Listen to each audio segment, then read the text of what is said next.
I make a lot of videos about relationships, but I want to say I do not think that relationships are the answer to anything or make a life better except in the beginning honeymoon phase. I believe that the beginning honeymoon phase is probably the only good part of a relationship. And after that, it turns to crap, except for a few people who happen to have met someone with whom they get along, like the person who happened to have perfect children or a job that they love. I think a lot of people don't love their jobs. They think, "Oh God, I have to get up again and go to the same old crap job. I'm with the same old crap person I can't figure out how to get along with." And maybe there's nothing wrong with you. Maybe it's just that we expect too much from another person that another person can give to us. And maybe too many people are incapable of being loving and giving. Maybe too many of us are incapable of being receptive and open. I'm going to tell you one thing for sure. I have never been in a relationship that was satisfactory, that I felt emotionally satisfied.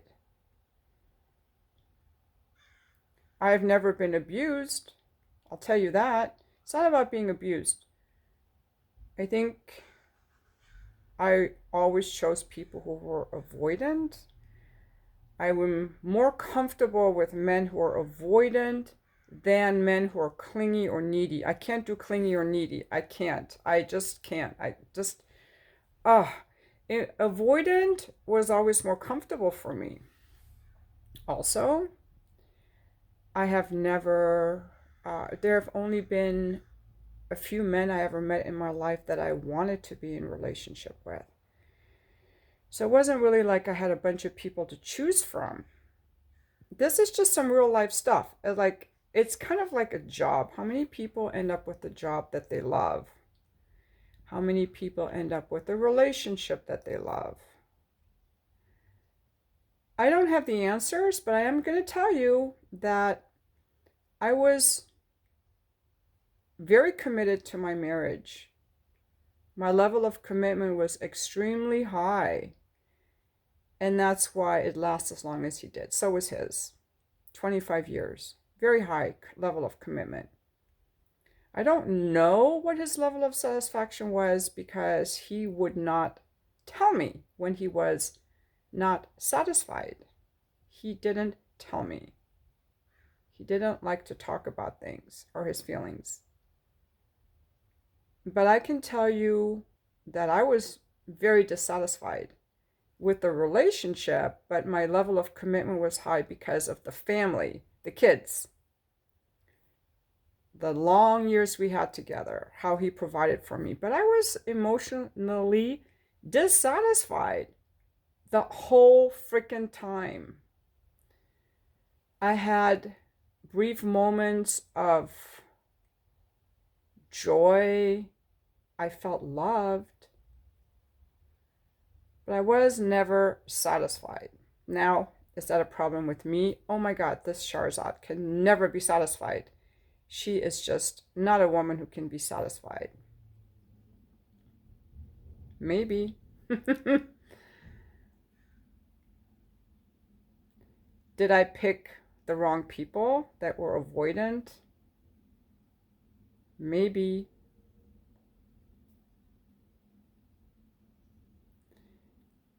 Do people expect too much out of a relationship to give them some satisfaction or to mirror some inner joy that they can't find on their own? Maybe. I'll tell you this though about sex for me. I haven't been talking much about sex, but I want to now.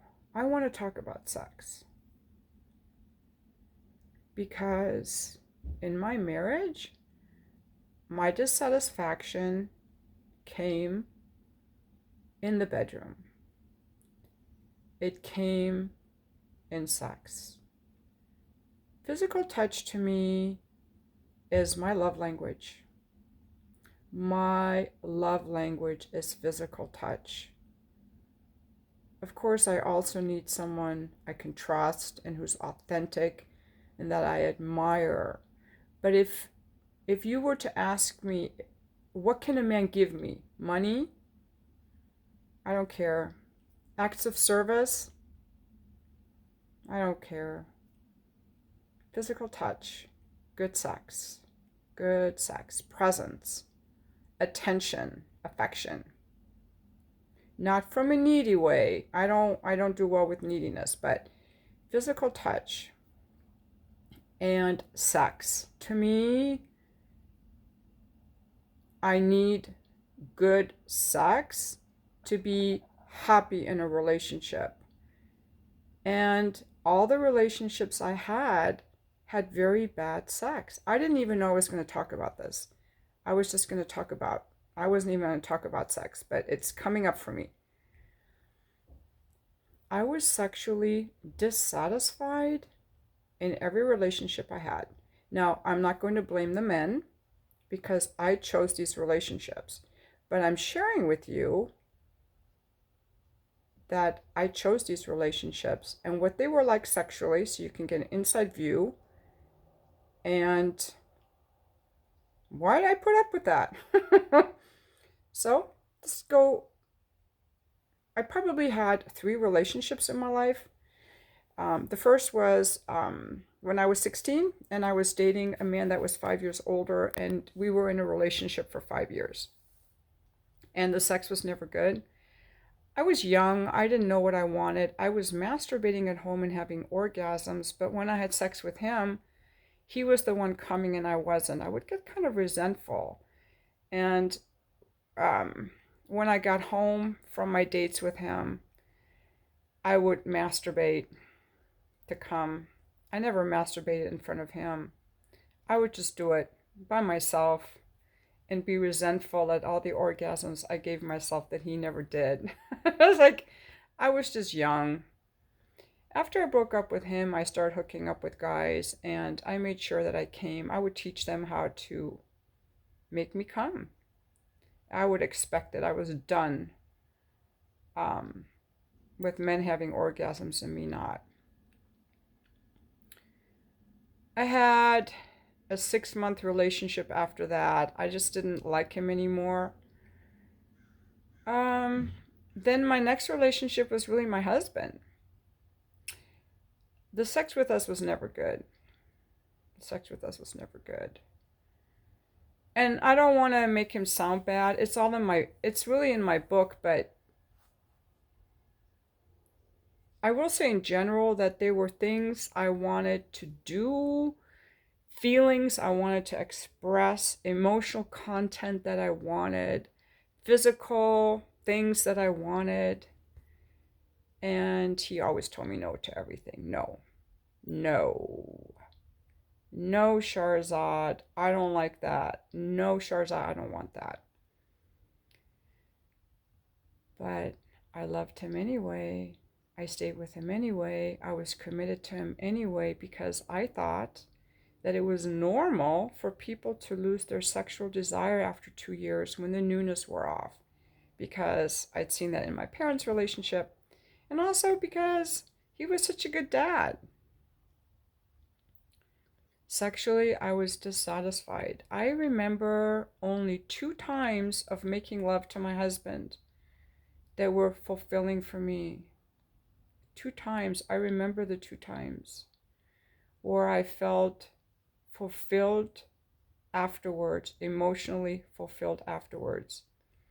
But I can tell you that there were hundreds of times where I felt sad afterwards, dismissed, angry, frustrated, puzzled, perplexed, because the way he liked to have sex and the way I like to have sex were very different, in that he wanted it to be only physical and very quick. Just put it that way. No music, no emotions allowed, ever. No emotions allowed, no kissing allowed. Why did I put up with that? I didn't know any better. I didn't know any better. And what finally opened my eyes was when we did some swinging things, and I was exposed to how men were treating me so much better in the bedroom than he was.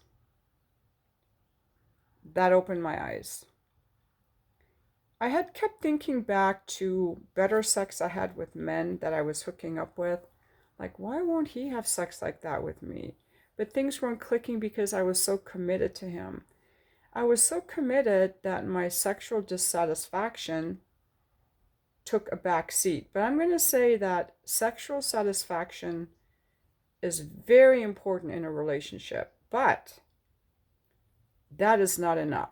A person can be sexually satisfied and other parts of the relationship are not working.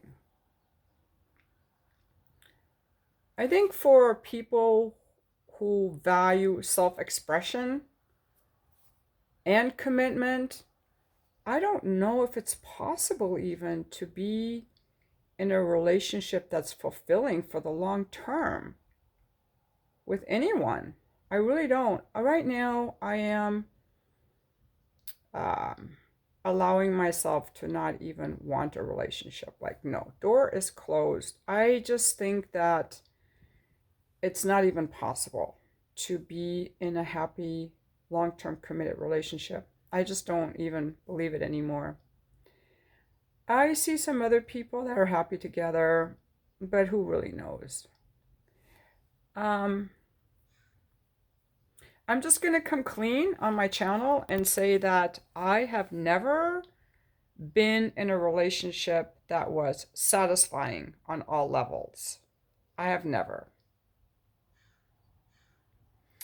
But I do have satisfying encounters with my escort clients, satisfying encounters. And I will tell you this, the sex I have with my clients is way more emotional and attentive to me than my ex-husband ever was. I will tell you that for sure. And that could be because now I'm just attracting that. I attract men who want to be sensual and attentive, and usually sober. They don't even want to drink. I attract those kinds of people now. But that doesn't mean I attract relationships. But I think that people put too much emphasis on relationships. I think they are not the solution to anything. I think that they're a great challenge to find joy in a relationship. I don't even know if it's possible. Yeah, so I don't coach people on how to find a relationship. I don't know how the fuck to do that. But what I really believe in is that we have to find our own joy in ourselves. That's all we can really control is our own joy in ourselves. And a relationship is not the way to find joy. We have to have it in ourselves to even have a fucking chance at enjoying the relationship. We have to find it in ourselves first. That's really all we can do. And now, with that said, I am going for a run. It is a nice, cool day in San Diego. It's not hot, finally. I think I'm going to have a really great run. I do not want to run. I just want to sit. I feel really lazy this morning, but I'm going to force myself to run because I know playing it forward, I'm going to feel really good once I get going. And when I get back, I'm going to be really glad that I did it. But the first 5 minutes of the run are always the hardest.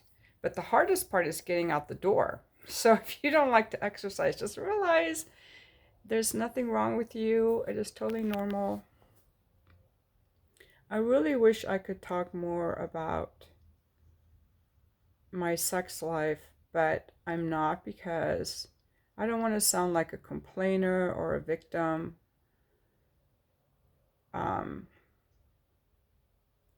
I desired this person. I'll tell you this. I desired, highly desired. The last 3 years of my marriage, I started desiring him more than I ever had, and he responded. So we were close. I'm going to say we were close and very harmonious those last 3 years, years 22 to 25. I know people won't understand it. It doesn't matter. When the kids are grown, couples can either disconnect or get closer. We got closer, okay? And I started really desiring him. And that's when I really felt all the pain. Before, when he pushed me away, I was like, oh, whatever. I just started doing other stuff, focusing on other interests. But later on, it was very emotionally painful for me. I was desiring someone who was emotionally neglectful in the bedroom, of my love language, and who never told me what he needed or wanted from me that I didn't give him.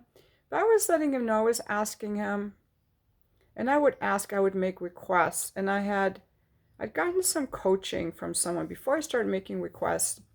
I hired a sex coach, actually, and he told me to sweetly ask for things that I wanted. I already knew that anyway, but I did. And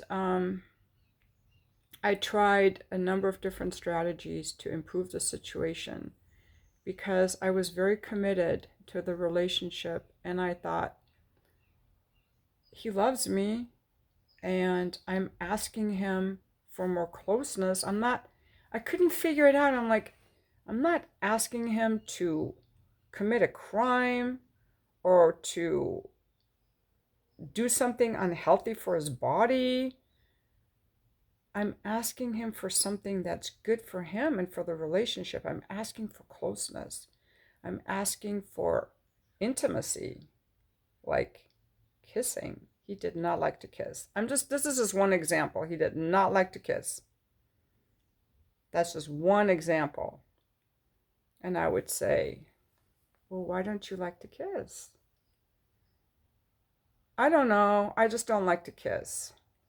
I just don't like to kiss. Now, earlier when we were married, I didn't really care about the kissing, but later on I wanted to kiss. I just don't like to kiss. I just felt like I got stonewalled. If I tried to play some romantic music, turn that off. Turn that off. With my escort clients, I play romantic music. I play the Passenger Station on Pandora. They like it. They let me. They don't complain. He always kept his eyes closed. I remember, I'm going to tell you guys this example, just so you know, and this isn't to make him look bad, but this is just to give you an insight into my loveless sex life, which he made only physical.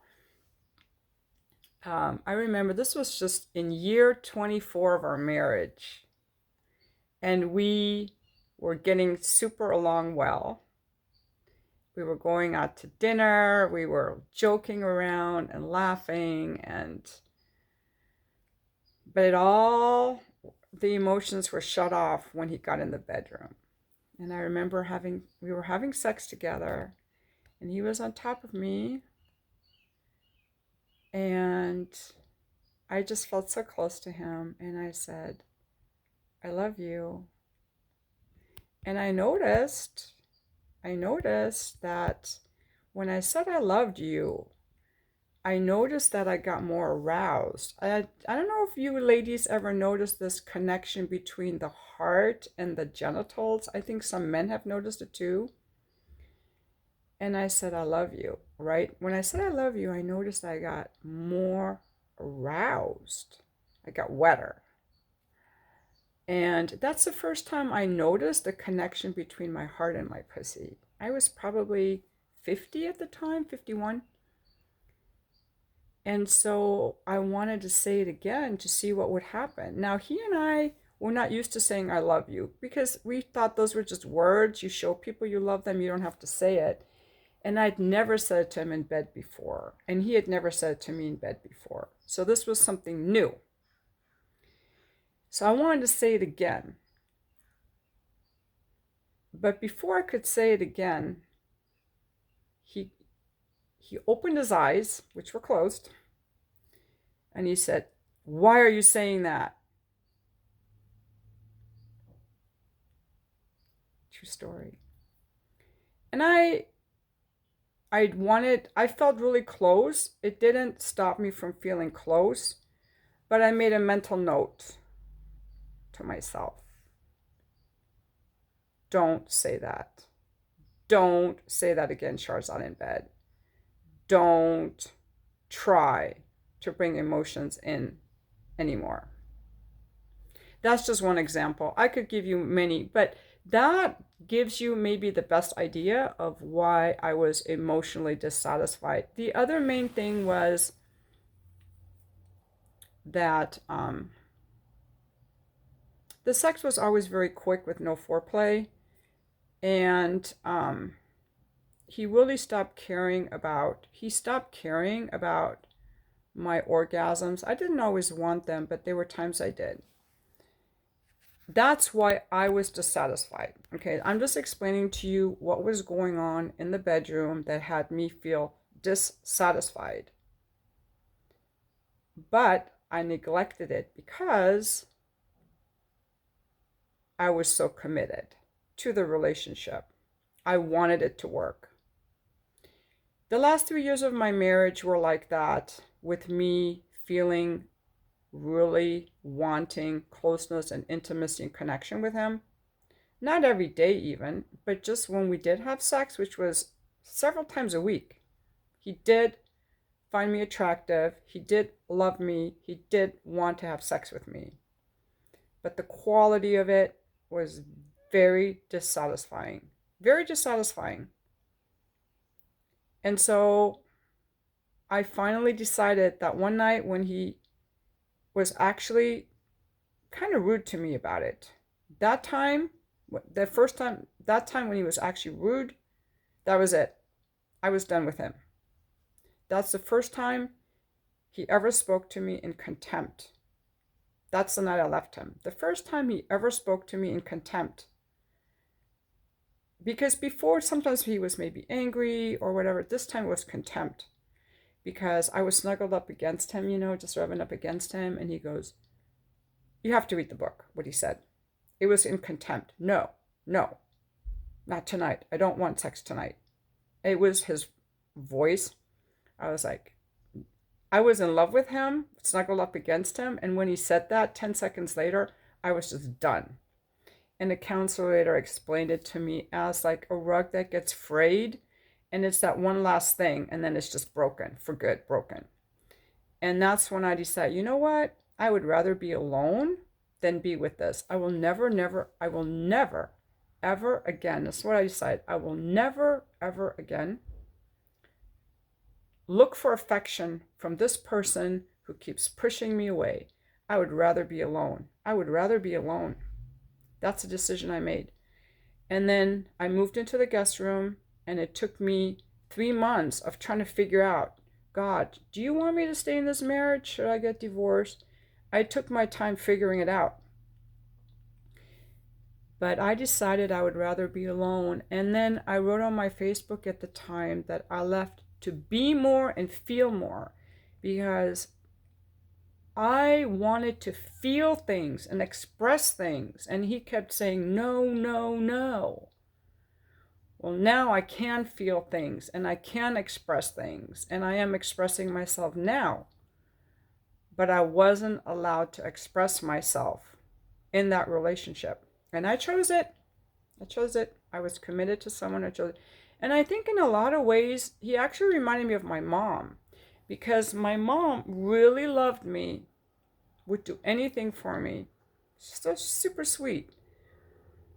But she was always a little bit emotionally unavailable, I want to say, because of the way she was raised and because of the difficult marriage she had with my dad. My mom had 3 children in 3 years. If you count the pregnancies, it was 4 years. But she had we were like all born 9 months, like I wasn't, I was just barely a year old when my sister was born, and then my brother came like a year later, and my dad was constantly working and cheating on her. And I think life was very hard for my mom. And she loved us so much. But there's only so much love you can give to one child when you have all these other children and no support from the husband. It's very important for men to support their wives emotionally, the new moms. It's so important. New moms need so much support. They need so much love from their husbands because they give so much to the baby. Now my mom had three, and she was nursing us all, feeding us healthy foods and cooking. Anyway, she did the best she could, but my ex-husband reminds me a lot energetically of my mom because she was so loving and so sweet, but a little bit unavailable. So I think I tended to go, I've made videos before for men who were unavailable, and that's something that I've really worked on breaking.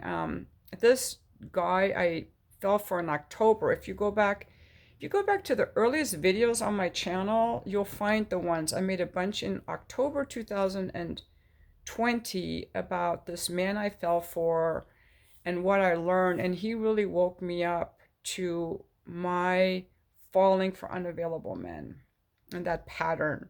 Didn't really see it. I didn't really see it until then. So I'm hoping that you guys get some things out of these videos. I think we go for love that feels familiar, and someone can be unavailable and that feels like love. I felt loved by him. I felt loved. I felt loved. That was love to me. I felt loved by this guy who was completely neglectful of me in the bedroom. I felt loved because he was always nice and respectful. That's not love. It's not love to me. It's not love. And I wanted to learn how to love him more, and he would never let me. He would never let me. I wanted to learn how to be a better wife, how to make our relationship. He didn't care. I think that relationships are overemphasized in the society. I definitely like sex. I definitely want sex, and I get sex. Okay? I get sex. And if I just get sex, I don't have sex with guys. I don't hook up with guys. I just have sex with my clients, you guys.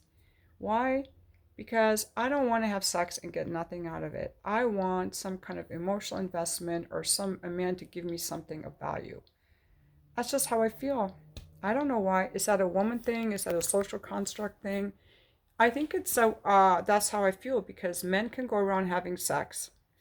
And I'm sensual. I'm passionate. I bring my emotions into it. I'm very giving. And then affection is my love language. So you're affectionate with me. If you're a client, you paid me, then that's fine. I'm good. But if I have sex with you and you blow me off, I'm not okay. By the way, I did hook up with a gentleman in January. We were briefly dating. He's the first man I had sex with that wasn't a client in 3 years. And I didn't get attached, and I didn't feel resentful, and I didn't feel used. So I think that I'm getting better on my ways of picking men. He was a very good character. He was attentive to me, and he was good. The only thing was we didn't kind of have like enough of a romantic interest in each other, so we ended it. But that was a good start to dating for me. That was a good start. I have to say that was a good, healthy experience, and he felt it was healthy for him too. The thing was, he was younger, like 30 years younger than me, 35 years younger than me. He was just a little too young, and I was a little too old for him. I'm really working through some of these patterns and wanting to see what will make my life better, and I'm sharing it real time with you guys. But the point of this video was, I think if we're committed to a relationship, we can overlook a lot of unfulfilling parts because of the commitment to the relationship. People will remain in it if they're unfulfilled.